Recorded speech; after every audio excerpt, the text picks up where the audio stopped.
Assalamualaikum warahmatullahi wabarakatuh. Halo semuanya, kembali lagi dengan saya Gita Afriya Putri.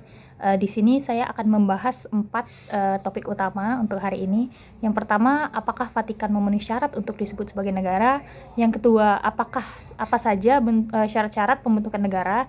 Yang ketiga, apakah pengakuan termasuk syarat pembentukan negara? Dan terakhir, apakah Palestina bisa disebut sebagai negara? Nah, pertama-tama saya akan membahas mengenai apakah Vatikan memenuhi syarat sebagai negara. Jawabannya adalah iya. Nah, Vatikan nih secara resmi dan sah memenuhi semua syarat untuk disebut sebagai negara berdaulat menurut hukum internasional. Secara resmi dikenal sebagai negara kota Vatikan atau Stato della Città del Vaticano dalam bahasa Italia. Entitas ini memiliki status negara yang diakui secara luas oleh komunitas internasional.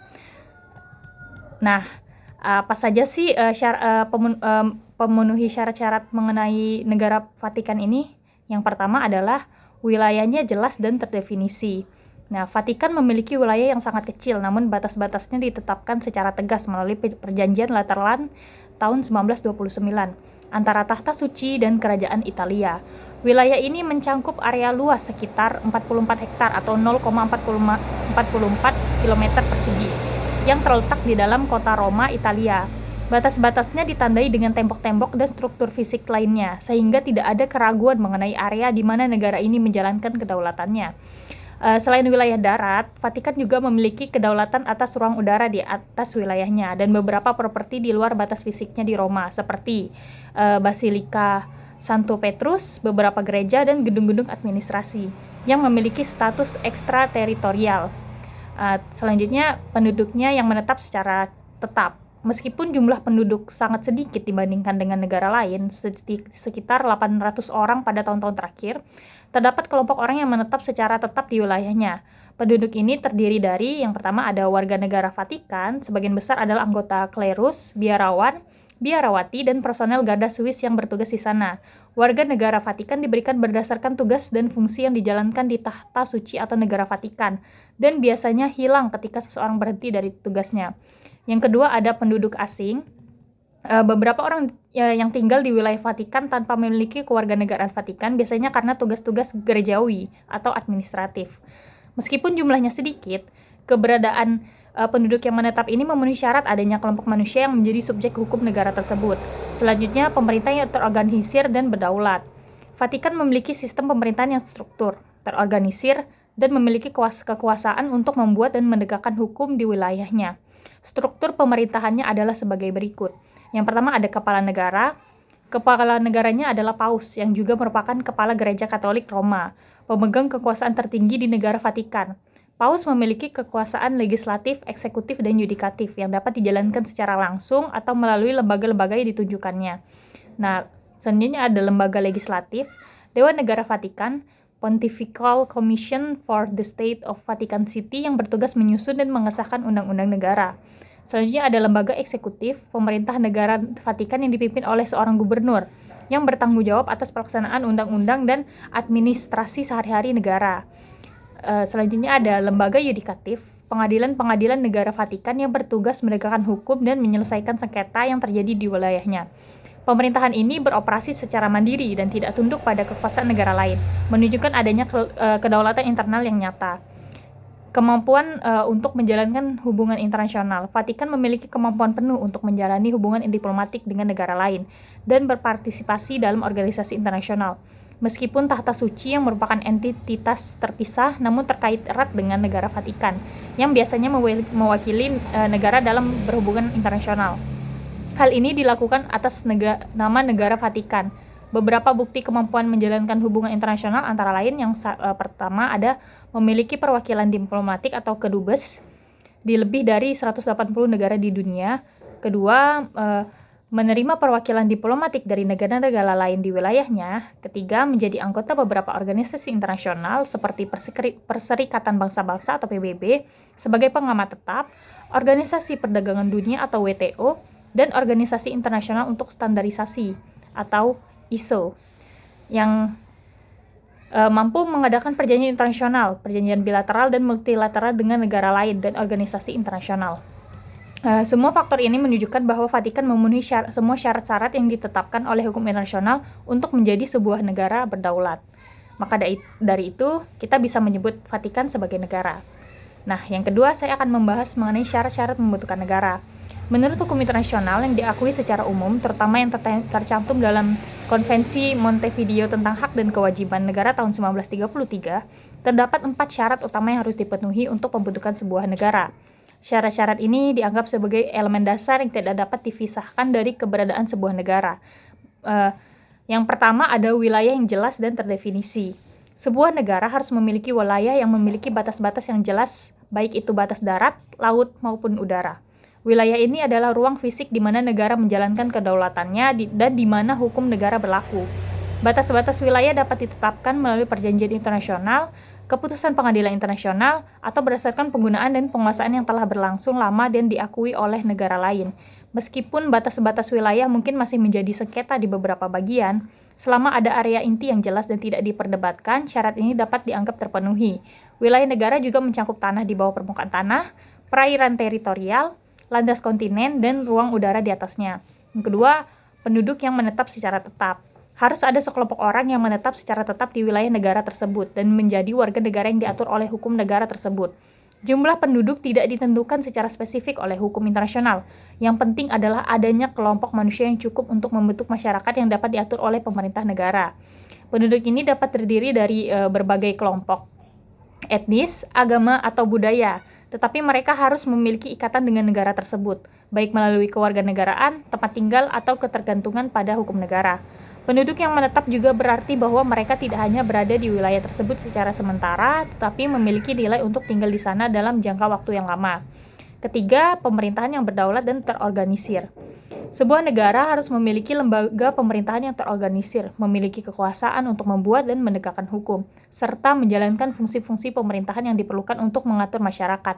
Pemerintahan ini harus memiliki kedaulatan, yaitu kekuasaan tertinggi untuk membuat keputusan tanpa campur tangan dari pihak luar atau kedaulatan eksternal, dan kekuasaan untuk menegakkan keputusannya di dalam wilayahnya atau kedaulatan internal.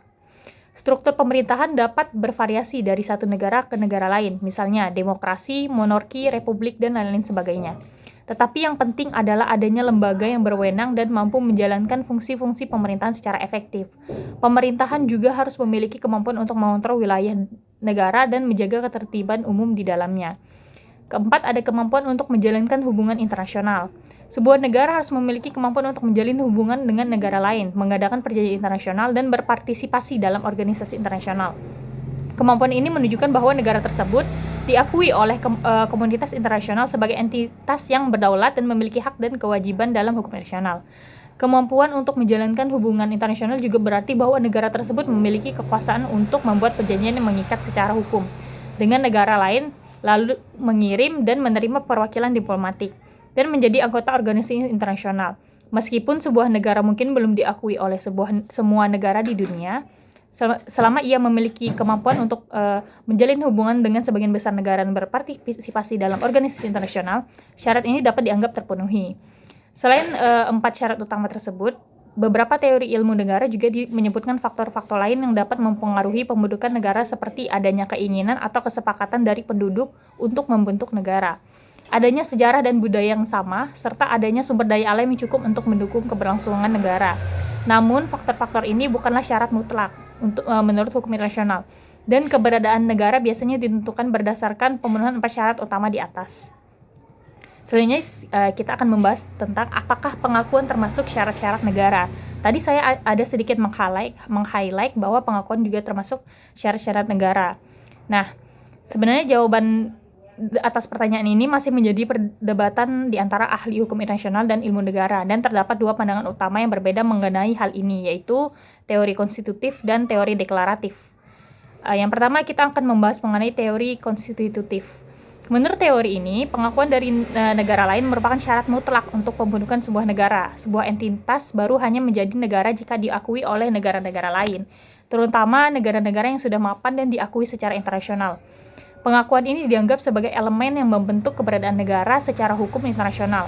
Menurut pandangan ini, meskipun sebuah entitas telah memenuhi 4 syarat utama, pertama ada wilayah jelas, penduduk tetap, pemerintahan berdaulat, dan kemampuan menjalankan hubungan internasional, secara faktual ia belum menjadi negara secara hukum sampai diakui oleh negara lain. Pengakuan dari negara lain memberikan status hukum internasional kepada entitas tersebut dan memungkinkannya untuk berpartisipasi dalam hubungan internasional secara penuh. Namun, teori ini memiliki kelemahan karena dapat menyebabkan ketidakpastian hukum karena sebuah entitas mungkin diakui oleh beberapa negara, tetapi tidak oleh negara lain sehingga statusnya sebagai negara menjadi tidak jelas. Selanjutnya, teori deklaratif. Menurut teori ini, pengakuan bukanlah syarat mutlak untuk pembentukan negara. Sebuah entitas menjadi negara jika telah memenuhi 4 syarat utama secara faktual, terlepas dari apakah ia diakui oleh negara lain atau tidak. Pengakuan dari negara lain hanya merupakan pengakuan atas fakta tersebut. Teori ini lebih banyak diakui oleh ahli hukum internasional saat ini karena ia lebih konsisten dengan prinsip-prinsip hukum internasional yang menekankan pada pemenuhan syarat-syarat faktual untuk pembentukan negara. Namun meskipun pengakuan bukanlah syarat mutlak menurut teori deklaratif, pengakuan internasional sangat penting bagi sebuah negara untuk dapat berpartisipasi secara penuh dalam hubungan internasional, menjadi anggota organisasi internasional, dan mendapatkan perlindungan hukum internasional. Secara praktik, meskipun teori deklaratif lebih banyak diakui, pengakuan internasional masih memegang peranan penting dalam status sebuah negara, sebuah entitas yang telah memenuhi syarat-syarat faktual tetapi belum diakui oleh banyak negara. Mungkin menghadapi berbagai kesulitan dalam menjalankan hubungan internasional dan mendapatkan hak-hak yang dimiliki oleh negara lain. Sebaliknya, sebuah entitas yang diakui oleh banyak negara tetapi belum memenuhi syarat-syarat faktual mungkin tidak dianggap sebagai negara secara hukum internasional oleh sebagian besar ahli hukum. Oleh karena itu, meskipun pengakuan bukanlah syarat mutlak, ia merupakan faktor yang penting dalam status sebuah negara di mata komunitas internasional. Yang keempat, kita akan membahas apakah Palestina memenuhi syarat sebagai negara. Nah, status Palestina sebagai negara masih menjadi perdebatan yang kompleks dan kontroversial di antara negara-negara dan ahli hukum internasional. Meskipun sebelumnya Palestina merupakan sebuah negara dan meskipun Palestina telah memenuhi sebagian syarat untuk menjadi negara menurut hukum internasional, masih terdapat kendala-kendala yang membuat statusnya sebagai negara belum diakui secara universal. Berikut adalah kendala-kendala yang dihadapi. Pertama, ada syarat yang dipenuhi oleh Palestina. Yang pertama ada wilayah. Palestina memiliki wilayah yang diklaim, yaitu tepi barat termasuk Yerusalem Timur dan jalur Gaza. Wilayah ini telah diakui sebagai wilayah yang harus menjadi bagian dari negara Palestina dalam berbagai perjalanan damai dan resolusi internasional, seperti resolusi Dewan Keamanan PBB 242 dan 338. Meskipun batas-batas wilayahnya masih menjadi sengketa dengan Israel dan belum ditetapkan secara definitif melalui perjanjian damai, terdapat area inti yang jelas dan diakui sebagai wilayah diklaim oleh Palestina, karena sebelumnya emang milik Palestina. Kedua, penduduk. Terdapat penduduk yang menetap secara tetap di wilayah yang diklaim oleh Palestina dengan jumlah jutaan orang. Penduduk ini terdiri dari orang-orang Palestina yang tinggal di tepi barat jalur Gaza dan Yerusalem Timur, serta orang-orang Palestina yang tinggal di luar wilayah tersebut sebagai pengungsi. Penduduk ini memiliki ikatan yang kuat dengan wilayah tersebut dan diatur oleh hukum yang berlaku di wilayah tersebut. Meskipun hukum yang berlaku bervariasi tergantung pada area dan otoritas yang mengontrolnya. Ketiga, ada pemerintah.